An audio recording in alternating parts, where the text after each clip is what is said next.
नमस्कार, आदाब, सत श्री अकाल, जय भीम, जोहार। मैं हूं यूसुफ अंसारी। एक बहुत ही अहम मुद्दे की तरफ आपके ध्यान खींचने और उस पर बात करने के लिए मैं आपके सामने हाजिर हूं। आरएसएस के सर संचालक मोहन भागवत ने आज कानपुर में कहा है कि मंदिर, पानी, जलाशय और शमशान, इन तीनों पर सबका अधिकार होना चाहिए। यानी वो हिंदू समाज में छुआछूत की जो बुराई है उसे दूर करने की कोशिश कर रहे हैं और आरएसएस इस बारे में अपने गठन की शुरुआत से ही मुहिम चला रहा है। और कानपुर में एक सम्मेलन में जोर देकर मोहन भागवत ने यह बात कही है कि इन तीनों पर सबका समान अधिकार होना चाहिए। ये नहीं होना चाहिए कि किसी व्यक्ति को मंदिर में जाने की इजाजत होगी और किसी को नहीं होगी, या किसी को शमशान में अपने के इस्तेमाल की इजाजत होगी और किसी को नहीं होगी, या जलाशय पर, यानी जो पानी के रिसोर्सेज हैं, इन तीन पर आरएसएस की लंबी मुहिम चली आ रही है।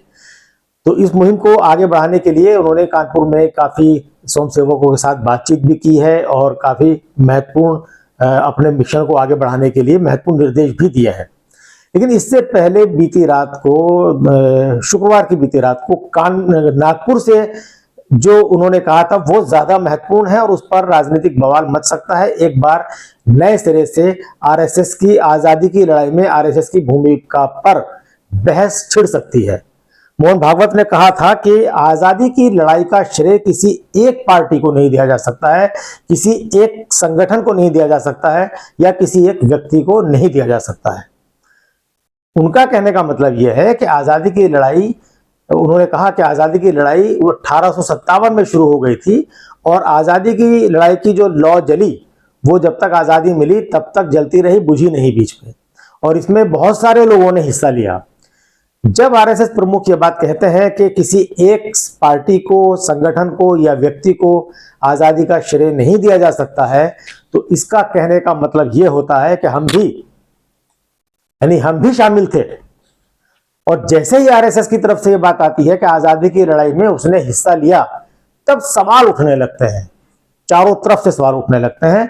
और इस मुद्दे पर भी सवाल उठने लाजमी है, क्योंकि इतिहास ये बताता है कि आजादी की लड़ाई से, स्वतंत्रता संग्राम से आरएसएस ने अपने आप को पूरी तरह अलग रखा। हालांकि आरएसएस के कई विचारक और बीजेपी के कई बड़े नेता आजादी की लड़ाई में आरएसएस के नेताओं की भूमिका बताते हैं और ये बार बार ये दावा करते हैं कि साहब उन्होंने सावरकर को सजा मिली, काले पानी की सजा मिली, कांग्रेस में किसको मिली। और अब ये भी कहना शुरू कर दिया गया है कि साहब जो आरएसएस के संस्थापक थे डॉक्टर केशव बलीराम हेडगेवार, उन्होंने भी आजादी की लड़ाई में हिस्सा लिया था। हाँ, लिया था, लेकिन कब लिया था, क्यों लिया था, यह जानना बहुत महत्वपूर्ण है। तो आज इसी मुद्दे पर इस वीडियो में हम बात करेंगे। बने रहिएगा हमारे साथ और हमारी वीडियो को पूरा देखिएगा, तभी आप इस मुद्दे पर अपनी समझ को और गहरा कर पाएंगे और नए तथ्यों से आप भी लैस हो जाएंगे।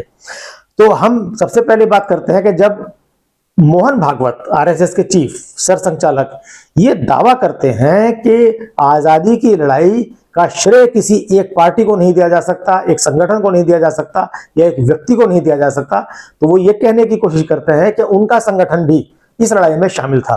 तो अब ये सवाल उठता है कि वो कब शामिल था, कहां शामिल था, कैसे शामिल था। तो सबसे पहले बात करते हैं कि जो आरएसएस के संस्थापक थे डॉक्टर केशव बलीराम हेडगेवार, वो आरएसएस में 1925 में आरएसएस की स्थापना से पहले तक कांग्रेस में थे और कांग्रेस में 1919 से 1925 तक वो लगातार कांग्रेस में रहे, एक्टिव रहे। 1919 में कांग्रेस के अमृतसर अधिवेशन में उन्होंने हिस्सा लिया था और 1920 में नागपुर में हुए कांग्रेस अधिवेशन में स्वागत समिति में भी उन्होंने महत्वपूर्ण भूमिका निभाई थी। 1920 में उन्हें कांग्रेस का ज्वाइंट सेक्रेटरी बनाया गया था, प्रदेश कांग्रेस का, नहीं महाराष्ट्र की प्रदेश कांग्रेस का। इसके अलावा वह हिंदुस्तानी सेवा दल, उस वक्त उसका नाम था, आज उसका नाम कांग्रेस सेवा दल है, जो कांग्रेस में कांग्रेस के कार्यकर्ताओं को एक तरह से अनुशासित करने का काम करता है, उसके भी सक्रिय सदस्य हेडगेवार रहे। 1921 में उन्होंने असहयोग आंदोलन में हिस्सा लिया और अपने उग्र भाषणों के कारण उन्हें जेल हुई। अगस्त 1921 से जुलाई 2000 जुलाई 1922 तक वो जेल में रहे। यानी हेडगेवार ने आजादी की लड़ाई में कुछ समय तक हिस्सा लिया, लेकिन कब हिस्सा लिया?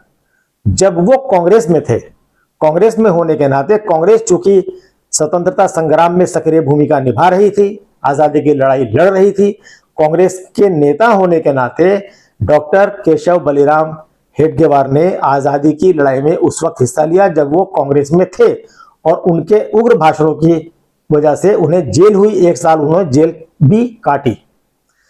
उसके बाद शुरू होता है खिलाफत आंदोलन के समय से ही उनकी कांग्रेस से मुखालफत शुरू हो गई थी, क्योंकि खिलाफत आंदोलन को जिस तरह महात्मा गांधी हिंदू मुस्लिम एकता के रूप में आगे बढ़ा रहे थे और जनता को आंदोलित कर रहे थे, लोगों को इकट्ठा कर रहे थे, उस नीति से डॉक्टर हेडगेवार खुश नहीं थे, उनकी असहमति थी। इस पर उन्होंने महात्मा गांधी से बातचीत की और महात्मा गांधी ने उनकी बात नहीं मानी, और जब उनकी बात नहीं मानी गई तो 1925 में हेडगेवार ने कांग्रेस छोड़ दी, और उसी साल विजयदशमी यानी दशहरा के दिन आरएसएस का गठन उन्होंने किया। दरअसल हेडगेवार का मानना था कि खिलाफत आंदोलन का समर्थन करके कांग्रेस मुस्लिम तुष्टीकरण की नीति पर आगे बढ़ रही थी। इसे वो हिंदू समाज के हितों के खिलाफ मानते थे। उनकी जीवनी केशव संघ निर्माता में लेखक सीपी भिशिकर ने लिखा है। हेडगेवार ने गांधी जी से इस मुद्दे पर चर्चा की और कहा कि खलीफा का समर्थन करने से मुसलमानों ने यह साबित कर दिया है कि उनके लिए धर्म देश से पहले है। गांधी जी ने उनकी बात नहीं मानी और इसलिए खिलाफत आंदोलन के समर्थन के बाद हेडगेवार ने कांग्रेस से दूरी बना ली। इसके अलावा 2 मुद्दे और थे जिनकी वजह से हेडगेवार कांग्रेस से और कांग्रेस के आला नेतृत्व से उस वक्त खफा थे, जिसके चलते उन्होंने कांग्रेस छोड़ी। एक था मालाबार हिंसा और दूसरा था नागपुर दंगों में। उन्हें लगता था कि इससे कांग्रेस जो है वो मुस्लिम तुष्टीकरण की नीति पर चल रही है, इसलिए उन्होंने कांग्रेस से दूरी बनाकर आरएसएस का गठन किया। और आरएसएस का जो उन्होंने गठन किया उसके पीछे जो उनकी सोच थी वो थी समग्र हिंदू समाज को इकट्ठा करके एक बड़ी ताकत के रूप में आगे बढ़ाने की। एक और महत्वपूर्ण बात यह है यहाँ पर कि कांग्रेस ने उस वक्त एक आंदोलन चलाया था, छुआछूत उन्मूलन और जातीय एकता। एक तरह से ये हिंदू समाज में सुधार के कार्यक्रम थे, सामाजिक सुधार के कार्यक्रम थे। इन पर भी डॉक्टर हेडगेवार की कांग्रेस के साथ असहमति थी, और जब उन्होंने कांग्रेस छोड़ी उस वक्त तो ये माना गया कि चूंकि हेडगेवार जो है हिंदू धर्म की इन कुरीतियों को दूर नहीं करना चाहते हैं, इसलिए उन्होंने कांग्रेस छोड़ी है। हालांकि जब आरएसएस संगठन बनाया तो आरएसएस में उन्होंने, जबकि इसके विपरीत अगर हम बात करें तो हेडगेवार का मानना यह था कि हिंदू समाज को एकजुट और सशक्त करने के लिए इसकी आंतरिक कमजोरियों जैसे छुआछूत और जातीय भेदभाव को दूर करना जरूरी है। हालांकि इसे वो कांग्रेस के तरीके से यानी सामाजिक सुधारों को राजनीतिक मंच से जोड़कर करने के पक्ष में नहीं थे। उनकी राय थी कि सामाजिक सुधार एक दीर्घकालिक प्रक्रिया है जिसे समाज के भीतर से सांस्कृतिक और वैचारिक परिवर्तन के माध्यम से ही करना चाहिए, न कि राजनीतिक आंदोलनों के जरिए। तो यह भी एक महत्वपूर्ण मुद्दा था कि कांग्रेस जिस तरह छुआछूत को खत्म करना चाहती थी उस तरीके से हेडगेवार सहमत नहीं थे, इसलिए उन्होंने एक दीर्घकालीन योजना बनाई और उसके लिए आरएसएस को उन्होंने समर्पित कर दिया। अब सवाल पैदा होता है कि आरएसएस की जो स्थापना हुई 1925 में, जिसमें उन्होंने हिंदू समाज को एकजुट करने का लक्ष्य रखा।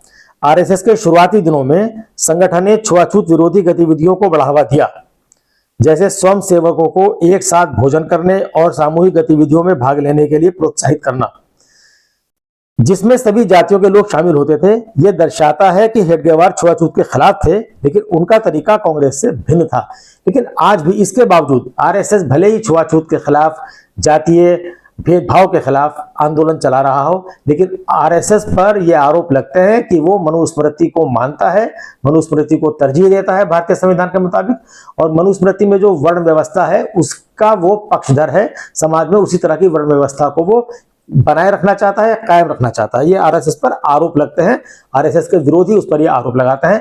कांग्रेस के कई नेताओं ने हाल ही में जो प्रेस कॉन्फ्रेंस की है, उस प्रेस कॉन्फ्रेंस में, चाहे वो अलका लांबा की प्रेस कॉन्फ्रेंस रही हो या 2 दिन पहले जिग्नेश मेवाड़ी जो कि गुजरात में कांग्रेस के विधायक हैं, उन्होंने भी प्रेस कॉन्फ्रेंस की थी। उन्होंने भी सारा जोर इस बात पर दिया कि बीजेपी और आरएसएस संविधान में यकीन नहीं रखते, इनकी जो आस्था है संविधान के बजाय मनुस्मृति में है। तो कांग्रेस की तरफ से लगातार ये आरोप लगते हैं कि आरएसएस एक मनुवादी व्यवस्था को कायम रखने वाली संस्था है और इसी पर वो जोर देती है। संविधान में जो कि बराबरी की बात कही गई है, इसलिए उसकी मुखालफत करते हैं। बहरहाल हमारा मुद्दा ये नहीं है कि आरएसएस की मूल विचारधारा क्या है और जातीय भेदभाव या छुआछूत के बारे में क्या करता।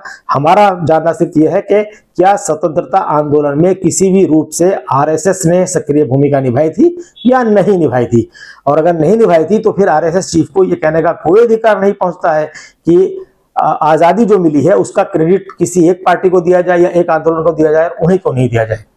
तो हम आगे बात करते हैं कि 1925 के बाद से आरएसएस ने कभी भी किसी अंग्रेजों के खिलाफ चलाए गए किसी भी आंदोलन में हिस्सा नहीं लिया और ना ही अपनी तरफ से कोई ऐसा आंदोलन चलाया जो अंग्रेजी हुकूमत के खिलाफ उनकी किसी नीति के खिलाफ रहा हो।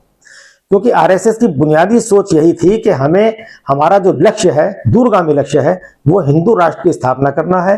हिंदू जो मूल्य है, हिंदू संस्कृति जो है, उसको प्रभावशाली बनाना है और एक राष्ट्र के रूप में, चाहे इसमें हमें कितना ही समय लगे।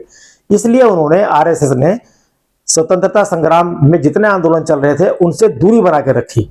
चाहे वो अगर हम बात करें तो 1925 में आरएसएस के गठन के बाद जो महत्वपूर्ण आंदोलन हुए, उसमें सबसे पहला नाम आता है सविनय अवज्ञा आंदोलन, यानी सिविल डिसओबीडिएंट आंदोलन, जो कि 1930 से 1934 तक करीब 4 साल चला।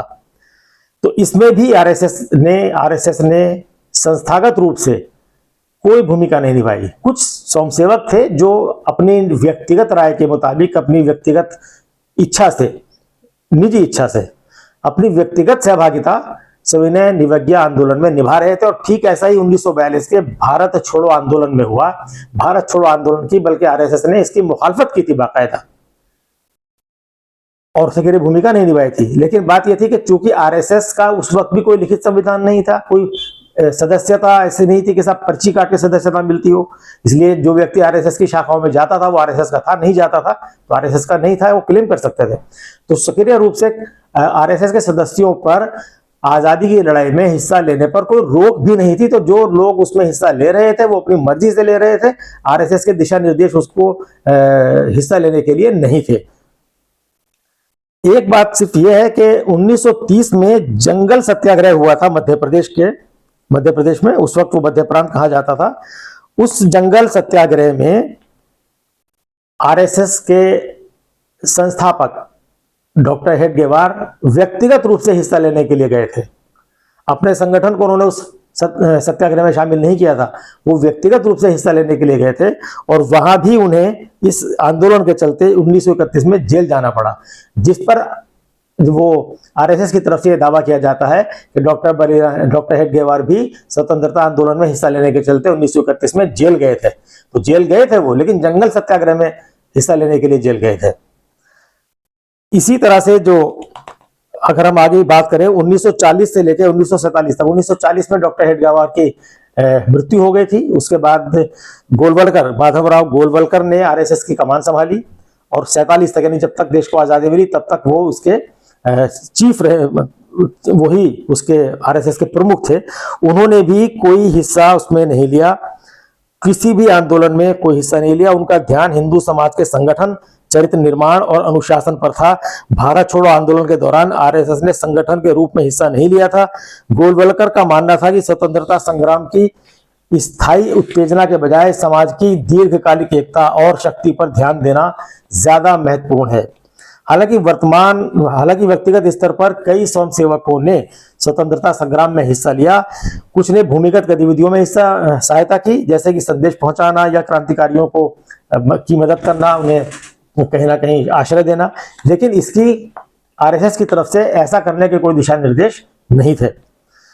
महत्वपूर्ण बात यह भी है कि कुछ इतिहासकारों और आलोचकों का यह दावा है कि आरएसएस ने ब्रिटिश सरकार के साथ सहयोग किया, क्योंकि संगठन ने खुले तौर पर ब्रिटिश विरोधी आंदोलनों का समर्थन नहीं किया था।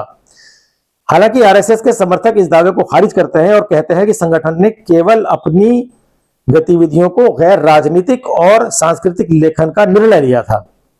उदाहरण के लिए 1942 में जब ब्रिटिश सरकार ने आरएसएस पर पाबंदी लगाने का विचार किया तो गोलवलकर ने सरकार को चिट्ठी लिखी और बाकायदा इस चिट्ठी लिखकर कहा गया कि संगठन की गतिविधियों को सांस्कृतिक और गैर राजनीतिक बताया।